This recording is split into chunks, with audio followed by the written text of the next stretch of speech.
बिस्मिल्लाहिर्रहमानिर्रहीम। आज 10th class का टॉपिक नंबर 1 हम पढ़ने लगे हैं। 10.1 चैप्टर नंबर 1 है हमारा। इसका सबसे पहला टॉपिक है simple harmonic motion. Simple harmonic motion पढ़ने से पहले हमें पता होना चाहिए कि सिंपल हार्मोनिक मोशन हमें मिली कहाँ से है। अगर हम 9th में जाएं, वहाँ पर हमने एक स्पेशल टाइप पढ़ी थी मोशन की, जिसको हम वाइब्रेटरी मोशन का नाम देते हैं। वाइब्रेटरी या ऑसिलेटरी मोशन। उसमें हमने पढ़ा था कि कोई भी जिस्म जब अपने एक फ़िक्स पॉइंट के गिर्द, अपनी मीन पोजीशन के गिर्द अपनी उस मोशन को बार बार दोहराए, टू एंड फ्रू मोशन करे, आगे और पीछे हरकत को दोहराए, हम उसको नाम देते हैं वाइब्रेटरी मोशन का या ऑसिलेटरी मोशन का। उसकी एग्जांपल हमने देखी थी, सीसा की एग्जांपल देखी थी, और इसके अलावा हमने झूले की मिसाल देखी थी। तो अगर हम सिंपल हार्मोनिक मोशन को पढ़ें तो सिंपल हार्मोनिक मोशन भी वाइब्रेटरी या ऑसिलेटरी मोशन की एक टाइप है। तो इसको हमने डिटेल के साथ पढ़ना है। जो हमने 10th क्लास में सिंपल हार्मोनिक मोशन पढ़नी है, उसमें इसकी 3 एग्जांपल दी गई हैं। इसमें सबसे पहली जो है mass attach to a spring, ये है सबसे पहले। इसके बाद बॉल एंड बाउल है, ये भी सिंपल हार्मोनिक मोशन की एक टाइप है। और जो हमारे पास है वो है सिंपल पेंडुलम। तो इन 3 एग्जांपल को हमने देखना है कि इसमें सिंपल हार्मोनिक मोशन क्या बनती है। सबसे पहले जैसा कि हम देख रहे हैं, हमारे सामने एक डायग्राम बनाई हुई है। एक स्प्रिंग है जो कि इलास्टिक है, जो बैक एंड फोर्थ मूव भी कर सकता है। उसके साथ हमने किसी मैस को अटैच किया हुआ है, ये पहली डायग्राम में। और यहाँ पर हम देख रहे हैं कि जब इसके ऊपर फोर्स नहीं लगाई, बॉडी रेस्ट में है, तो यहाँ पर एक्स हम डिस्प्लेसमेंट को शो करेंगे। इस वक्त डिस्प्लेसमेंट भी 0 है। अब सबसे पहली जो इसकी कंडीशन है वो है कि जब हम फोर्स लगा के इसको किसी एक ख़ास पॉइंट, जैसा कि मैंने पॉइंट ए से ज़ाहिर किया हुआ है, यहाँ तक हम इसको स्ट्रेच कर देते हैं, खींच देते हैं। यानी कि ये अपनी जो लेंथ है उसमें इंक्रीज़ हो रहा है, यानी कि इसको पॉइंट ए तक हमने बढ़ा दिया। उसके बाद अगर हम इस मास को छोड़ दें तो छोड़ने के बाद ये वापस अपनी मीन पोजीशन की तरफ आएगा, ओ की तरफ आएगा। अब क्योंकि इनर्शिया की वजह से और यहाँ पर ये रुक नहीं सकेगा और आगे तक मूव करता जाएगा, यहाँ तक कि बी पोजीशन पर। और इस तरीके से ये अपनी इस मोशन को जारी रखेगा, यानी कि अपनी मीन पोजीशन, वस्ती पोजीशन, जिसको हमने ओ का नाम दिया हुआ है, इसको बार बार दोहराते हुए आखिरकार ये स्टॉप हो जाएगा। ये तो हमने इसका सिंपल बताया कि जब हम एक स्प्रिंग को स्ट्रेच करके छोड़ते हैं तो वो भी वाइब्रेटरी या ऑसिलेटरी मोशन करता है। इसके दौरान क्या क्या चेंजिंग आती हैं वो अब मैं बताने लगा हूँ। सबसे पहली बात कि ऐसी कौन सी फोर्स है जिसने स्प्रिंग को अपनी मीन पोजीशन की तरफ धकेला, या ऐसी कौन सी फोर्स है जिसने मीन पोजीशन से आगे तक भी इसको ट्रैवल कराया। तो अकॉर्डिंग टू हुक्स लॉ, अगर हम हुक्स लॉ को स्टडी करें, हुक्स लॉ, हुक्स लॉ कहता है कि एक रिस्टोरिंग फोर्स होती है, रिस्टोरिंग फोर्स। रिस्टोरिंग फोर्स का मतलब होता है कि वो किसी भी बॉडी को पुश करती है या पुल करने वाली फोर्स। मिसाल के तौर पर अब हम रिस्टोरिंग फोर्स को समझेंगे, उसके बाद हम आते हैं स्प्रिंग पर। वो कहते हैं कि ऐसी कौन सी फोर्स है जिसने इस स्प्रिंग को अपनी मीन पोजीशन के गिर्द टू एंड फ्रू मोशन कराई, वो है जी रिस्टोरिंग फोर्स। रिस्टोरिंग फोर्स ऐसी फोर्स होती है जो किसी भी बॉडी को अपनी मीन पोजीशन के गिर्द या तो पुश करती है या तो पुल करती है। हम इसकी बेहतरीन मिसाल समझ सकते हैं, जैसा कि आप बैंक्स के अंदर जाएं, किसी ऑफिस के अंदर जाएं, उसका जो डोर लगा होता है कि जब आप उसको ओपन करते हैं तो फिर आपको दोबारा क्लोज़ नहीं करना पड़ता, वो ऑटोमेटिकली खुद ही क्लोज़ हो जाता है। मतलब उसके अंदर वो फोर्स होती है। या इसी तरीके से आप रबड़ की मिसाल ले लें कि जब आप उसको स्ट्रेच करते हैं दोबारा अपनी असल पोजीशन पर वो वापस आ जाता है। यानी कि इससे हमने ये समझा कि इस स्प्रिंग के अंदर भी रीस्टोरिंग फोर्स है, जो हमने खुद से फोर्स लगाने के बाद उसके रद्द अमल के तौर पर उसके बदले की जो फोर्स होती है हम उसको रिस्टोरिंग फोर्स का नाम देते हैं। अब हुक्स लॉ क्या कहता है? हुक्स लॉ ये कहता है कि जो आप फोर्स लगाते हैं वो डायरेक्टली प्रोपोर्शनल होती है डिस्प्लेसमेंट के, यानी कि रिस्टोरिंग फोर्स डिस्प्लेसमेंट के डायरेक्टली प्रोपोर्शनल होती है। क्या मतलब हुआ कि जितना ज़्यादा आप स्ट्रेच करेंगे, जितना ज़्यादा आप डिस्टेंस बढ़ाएंगे, जितना ज़्यादा आप फासला बढ़ाएंगे, उतना ज़्यादा फोर्स भी बढ़ेगी। जितना आप डिस्टेंस कम करेंगे, जितना फासला कम होगा, उतनी फोर्स कम होगी, उतनी ही रिस्टोरिंग फोर्स भी कम होगी। मतलब आप स्प्रिंग को तेज़ी के साथ खींच के छोड़ते हैं, उतना ही तेज़ी के साथ वापस भी आएगा। अगर आप उसको स्लोली मूव करवाते हैं तो वो भी स्लोली ही वापस आएगा अपनी रिस्टोरिंग फोर्स की वजह से। तो हुक्स लॉ ये कहता है कि रिस्टोरिंग फोर्स डिस्प्लेसमेंट के डायरेक्टली प्रोपोर्शनल होती है।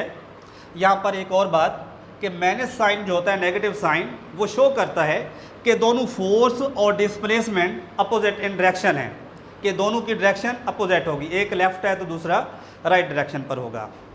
अब यहाँ पर अगर हम प्रोपोर्शनैलिटी के साइन को हटाते हैं तो ये बन जाएगा, हमें पता है जब प्रोपोर्शनैलिटी का साइन हटाते हैं वहाँ पर कोई ना कोई कांस्टेंट आ जाता है, और इस कांस्टेंट को हम नाम देते हैं K is equal to minus F by X, और ये होता है स्प्रिंग कांस्टेंट। क्योंकि हम स्प्रिंग की बात कर रहे हैं, इसमें जो K होगा कांस्टेंट, उसको स्प्रिंग कांस्टेंट का नाम दिया जाता है, और इस इक्वेशन से आप उसको डिफाइन भी कर सकते हैं स्प्रिंग कांस्टेंट की, कि ratio between restoring force and displacement is called a spring constant, और इसकी जो वैल्यू होती है वो डिपेंड करती है इसके स्टिफनेस पर। स्टिफनेस कहते हैं सख्तपन किसी चीज़ का, कि स्प्रिंग जितना सख्त होगा उतना ही इसकी K की वैल्यू उतना ज़्यादा होगी। अगर स्प्रिंग नरम है तो उसकी फोर्स की जो स्प्रिंग कांस्टेंट की जो वैल्यू है उतना ही कम होगी। तो ये हमने बात की हुक्स लॉ के मुताबिक। हुक्स लॉ में हमने बताया कि रिस्टोरिंग फोर्स डिस्प्लेसमेंट के डायरेक्टली प्रोपोर्शनल होती है। अब अगर हम देखें according to Newton's law, Newton law के मुताबिक देखें, न्यूटन्स लॉ के मुताबिक तो कहते हैं कि F is equal to ma के बराबर। यानी कि अब हम दूसरी चीज़ फाइंड करना चाहते हैं, इसमें से एक्सेलरेशन की कीमत को फाइंड करना चाहते हैं कि इस सारे प्रोसीजर के दौरान एक्सेलरेशन की वैल्यू क्या आ रही है। अब इस इक्वेशन नंबर 1 में F की जगह पर आप उसकी वैल्यू पुट कर दें तो ये बन जाएगा ma is equal to minus kx, जब आपने इक्वेशन नंबर 1 में वैल्यू पुट की है। तो यहाँ पर अगर आप a की कीमत, एक्सेलरेशन की कीमत को निकालना चाहें तो निकाल सकते हैं। m दूसरी तरफ जाके डिवाइड हो जाएगा माइनस k बाई m, और इक्वल टू क्या आ जाएगा, x आ जाएगा। अब यहाँ पर एक चीज़ को आपने समझना है कि यहाँ पर k भी एक कांस्टेंट है, और m से मुराद mass of a spring body. यहाँ पर जिस्म का जो बॉडी है वो भी कांस्टेंट रहेगा। अब ये देखें कि इस पूरे अमल के दौरान क्या बॉडी का जो मैस है वो कम या ज़्यादा हुआ? बिल्कुल नहीं होगा। कि फ़र्ज़ करें अगर इसका 5 kg था, इस पूरे प्रोसीजर के दौरान इसका मास बिल्कुल तब्दील नहीं होगा, एक जैसा ही रहेगा। इस वजह से हम कहते हैं कि K और M दोनों कांस्टेंट हैं।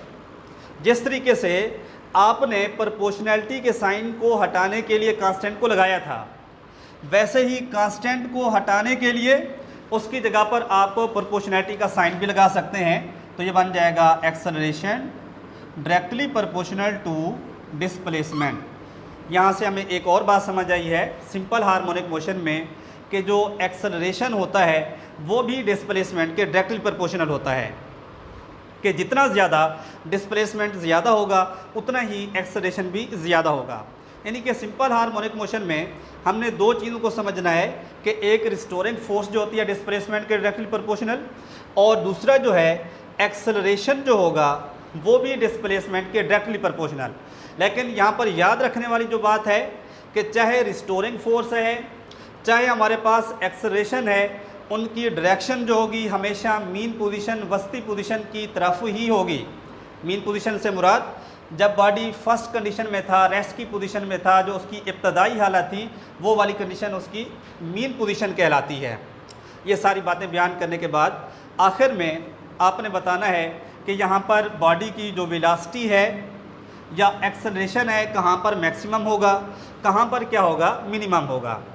अब जब आपने स्प्रिंग को स्ट्रेच किया, जब आपने स्प्रिंग को खोला, उसकी दो पोजीशन आ गई हैं। एक को हमने ए का नाम दिया, दूसरे को बी का नाम दिया। यानी कि आप कह सकते हैं कि ए एंड बी जो है ये वाली पोजीशन इसकी एक्सट्रीम पोजीशन है, एक्सट्रीम पोजीशन। अब एक्सट्रीम पोजीशन से मुराद क्या कि इस हद तक आप स्प्रिंग को खींच सकते हैं, यानी कि इलास्टिक लिमिट तक, उससे आगे आप ना खींच सकें। जिस तरीके से आप झूले की मिसाल लेते हैं कि आप झूले को एक ख़ास हद तक तो उसको बढ़ा सकते हैं, उससे आगे नहीं जा सकता, तो वो उसकी कहलाएगी एक्सट्रीम पोजीशन। इसी तरीके से जो स्प्रिंग है आप उसको ख़ास लिमिट तक, इलास्टिक लिमिट तक तो उसको स्ट्रेच कर सकते हैं, उससे ज़्यादा नहीं कर सकते, तो वो वाली पोजीशन ए कहलाएगी। इसी तरीके से कम प्लेस जहाँ तक आप उसको दबा सकते हैं, कंप्रेस कर सकते हैं, वो वाली पोजीशन उसकी बी कहलाएगी। ये तो होगी एक्सट्रीम पोजीशन। अब जहाँ पर वेलोसिटी है मीन पोजीशन पे ऊपर, मीन पोजीशन पर वेलोसिटी जो होगी बॉडी की मैक्सिमम होगी, यानी कि जो इसकी मीन पोजीशन है यानी कि ओ है, यहाँ पर बॉडी जो है वो तेज़ी के साथ ट्रैवल करता है। जैसे आप झूले की मिसाल लेते हैं कि जहाँ से आपने चलाना शुरू किया था कि एक्सट्रीम पोजीशन पर उसकी जो वेलोसिटी है वो कम से कम, यानी कि एक लम्हे के लिए रुक जाता है, वेलोसिटी ज़ीरो हो जाती है, लेकिन मीन पोजीशन के ऊपर वो तेज़ी से गुजरता है, तो यहाँ पर इसकी वेलोसिटी क्या होगी, मैक्सिमम। और इसी तरीके से जो एक्सट्रीम पोजीशन है यानी कि ए और बी के ऊपर इसकी वेलोसिटी जो होगी वो ज़ीरो बन जाएगी। ये वेलोसिटी की बात हो गई। अब आते हैं एक्सेलरेशन पर, यानी कि वेलोसिटी जो होगी मीन पोजीशन पर मैक्सिमम और एक्सट्रीम पोजीशन पर मिनिमम होगी, लेकिन जो एक्सेलरेशन होगा वो इसका उलट होगा कि एक्सेलरेशन की जो वैल्यू है, एक्सेलरेशन मीन पोजीशन पर वो होगा मिनिमम, मतलब ज़ीरो आप कह सकते हैं, जबकि एक्सट्रीम पोजीशन पर क्या होगा, मैक्सिमम होगा। तो ये था हमारा टॉपिक सिंपल हार्मोनिक मोशन से मुतालिक। इसके हवाले से कोई भी आपने सवाल करना हो तो पूछ सकते हैं।